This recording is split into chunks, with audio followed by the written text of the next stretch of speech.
नमस्कार मित्रांनो, शिवानी मराठी ह्या चॅनलमध्ये आपलं स्वागत आहे.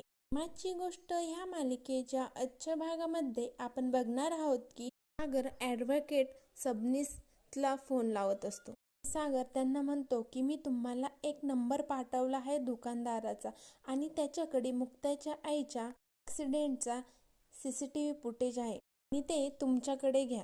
आणि आणखी एक महत्त्वाची गोष्ट, हे कोणालाही कळता कामा नये. ॲडव्होकेट म्हणतात की ओके सर आणि फोन ठेवतात. फोन ठेवल्यानंतर सागर मनातच म्हणत असतो की मी चुकतोय, पण मला याच्या पुढे कुठलाच पर्याय दिसत नाहीये. दुसरीकडे सागर माधवीकडे जातो. माधवी झोपलेली असते, पण सागर गेल्यानंतर माधवी उठते. त्यानंतर सागर माधवीला म्हणत असतो की बरं वाटतं ना तुम्हाला आई? त्यावर माधवी म्हणते की हो बरी आहे मी. त्यावर सागर म्हणतो की तुम्ही काय खाल्लं का? माधवी म्हणते हो, मला आत्ताच मुक्ताने खायला दिलं होतं.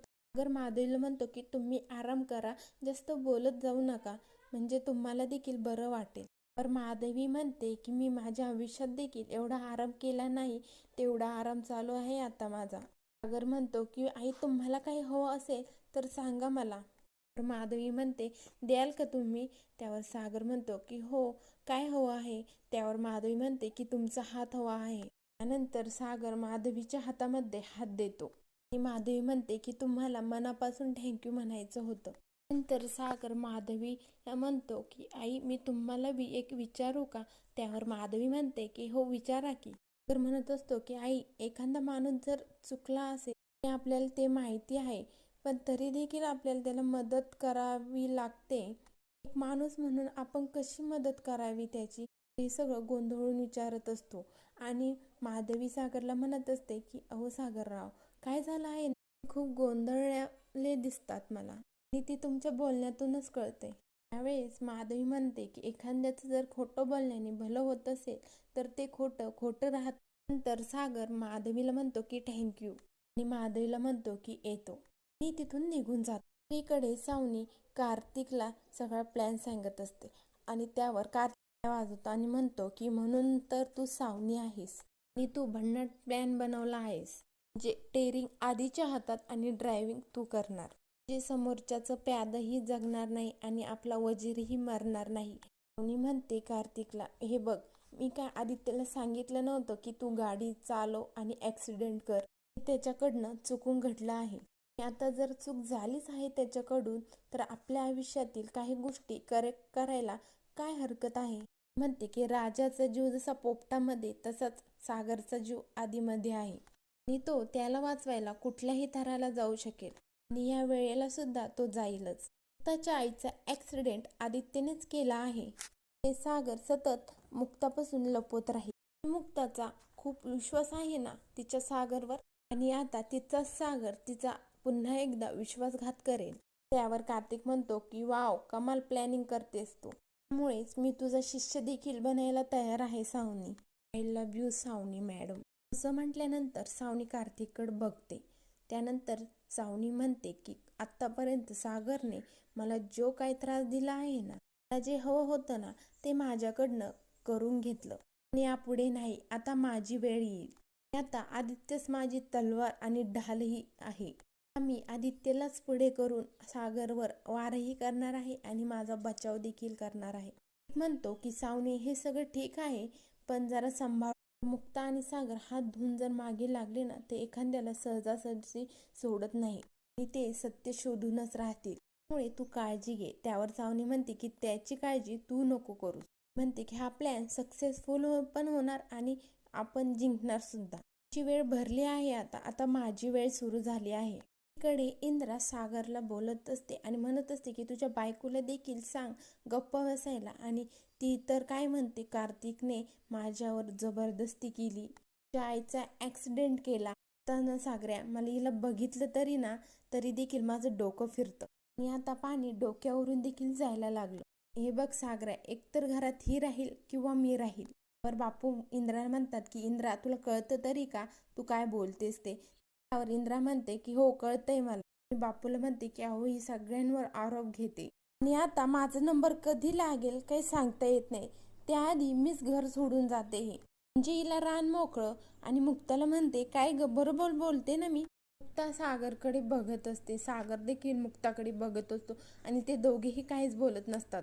कडे मिहीर गोखलेंच्या घरी असतो आणि तो रिपोर्ट कधी मिळणार याची चौकशी करत असतो. रिपोर्ट संध्याकाळी मिळणार असते. त्यावर मिहीर म्हणतो की मी संध्याकाळी कॉल करतो. मिहिका चिंता करत बसलेली असते. त्यानंतर फोन ठेवल्यानंतर मिहीर मिहिकाला म्हणतो की अगं तू एवढी काळजी करू नकोस, रिपोर्ट नॉर्मलच असतील. मिहिका म्हणते की रिपोर्टमुळे नाही, तुझी वागणूक बघून. त्यावर मिहीर म्हणतो की माझं काही चुकलं का? त्यावर मिहिका म्हणते की नाही, तुझं का चुकेल, इनफॅक्ट तू खूप चांगलं वागत आहे. मी मिहीरला थँक्यू सो मच असं म्हणते. दुसरीकडे आदित्य रडत सावनी त्याच्या रूममध्ये जाते आणि आदित्यला बघितल्यानंतर म्हणते की आधी. त्यावर आदित्य लगेच सावनीला जाऊन मिठी मारतो आणि म्हणतो की मम्मा. आणि सावनी आदित्यला म्हणते की रडू नको बेटा, शांत हो. आणि आदित्य म्हणतो की मम्मा मला पोलिसांमध्ये नाही जायचं, मला जेलमध्ये नाही जायचं, मला खूप भीती वाटते आणि हे सगळं मी मुद्दामून नाही केलं ग मम्मा, चुकून झालं आहे. त्यावर सावनी म्हणते की हो मला माहिती आहे तू हे मुद्दामून नाही केलं, तुझ्याकडून चुकूनच झालेलं आहे. आता तू अजिबात रडू नकोस, तुझा सागर पप्पा आहे ना, तो तुला काहीच होऊ देणार नाही. आदित्य म्हणतो की हो मम्मा, पण ते माधवी मॅम त्यांच्या दुसऱ्या वाईफची आई आहे ग. आणि मम्मा त्यांचं ऐकून त्यांनी मला जर जेलमध्ये टाकलं. मी म्हणते मला एक सांग, तुझा सागर पप्पांवर विश्वास आहे की नाही, मग ते तुला जेलमध्ये नाही जाऊन देणार. आणि म्हणते की त्याआधी तू मला एक प्रॉमिस कर, तू कोणाला म्हणजे कोणालाच सांगणार नाही की गाडी तू चालवत होतास. आणि जर का तू असं केलं ना बेटा, सागर पप्पा काय मी सुद्धा तुला नाही वाचू शकणार. म्हणते की हे मॅटर तुझे सागर पप्पा आणि मी बरोबर हँडल करू, काळजी करू नकोस, तू आराम कर आता. आणि आदित्य गेल्यानंतर सावनी मनातच म्हणत असते की आय एम सॉरी बेबी, आता तू केलेल्या गुन्ह्याचा वापर मी सागर आणि मुक्ताला वेगळं करण्यासाठी करणार आहे. त्यात तुला थोडासा त्रास होईल, पण त्या दोघांची जोडी जर फोडायची असेल ना, म्हणून मला तर हे करावंच लागेल. तरच तू, मी, सई आणि हर्ष एकत्र येऊ, मगच आपली कंप्लीट फॅमिली होईल. दुसरीकडे इंद्रा रागच करत असते आणि म्हणत असते की आता तर काय, हिच्या बहिणीला देखील ह्याच घरातला मुलगा मिळाला, ही मिळून डोक्यावर नाचतील आता. हात जोडते मुक्ता समोर आणि म्हणते की ए बाई माझं घर मोडू नका बरं का तुम्ही दोघी. और मुक्ता म्हणते की मम्मी काय बोलताय तुम्ही, मी का घर तोडेल. इंद्रा म्हणते की नाही, कसं कार्तिक आला होता तर स्वातीला भेटू देखील दिलं नाही, तिचा संसार मोडलाच असतो. झालं की घरात जेवत नाही आणि म्हणतो मला मम्मी मी पिऊन आहे, मी साहेबांच्या घरात कसं जेवण करू. माझी कोमल तर घरात थांबतच नाही, एक करून सगळी पोरं माझी लांब केलीस तू. मी आता तर काय बोंबाबोंब करते, कार्तिकने हिच्या आईला उडवलं म्हणून.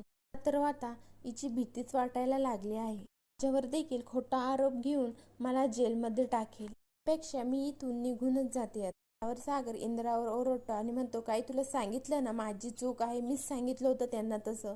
आणि झाला हा विषय संपला आता, समज माझं झाला होता म्हणून मी हे सगळं बोलून गेलो होतो.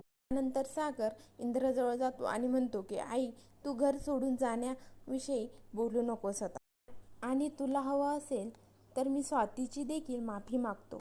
तर सागरला म्हणत असते की सागऱ्या, तुझ्या आयुष्यामध्ये बायकोचं सुख नाही रे बाबा, आणि माझ्या नशिबामध्ये सुनेचं सुख नाही.